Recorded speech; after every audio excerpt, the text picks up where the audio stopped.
intensitas sedang yang terjadi di Kabupaten Aceh Jaya sejak 2 hari yang lalu mengakibatkan sejumlah desa di Kecamatan Jaya kembali terendam banjir. Banjir yang melanda Aceh Jaya dilaporkan tidak menimbulkan korban jiwa maupun harta benda masyarakat.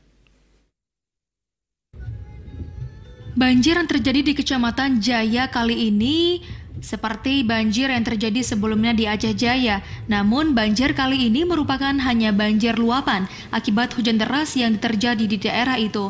Hujan deras yang terjadi di Kecamatan Jaya selain merendamkan sejumlah perkampungan warga, juga jalan lintas Banda Aceh Melabuh ikut terendam dengan ketinggian air mencapai 30 cm.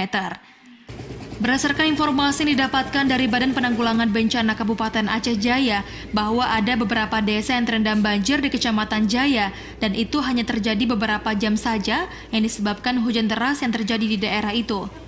Salah satu warga setempat mengatakan banjir yang terjadi di desanya merupakan banjir luapan akibat hujan deras sejak semalam dan sampai pagi hari, sehingga mengakibatkan banjir. Menurutnya banjir yang terjadi di desanya ini selalu terjadi jika hujan deras melanda. Selain itu juga disebabkan aliran air yang tidak lancar sehingga mengakibatkan banjir. Semalam hujan nggak berhenti-berhenti. Dari jam 10 sampai jam segini, jam 6 pagi, jam sore. Rumah banyak yang tenggelam.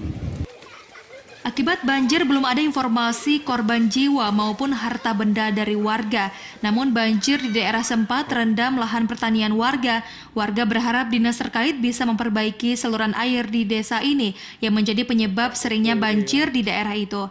Dari Aceh Jaya, Musliadi, TVRI melaporkan.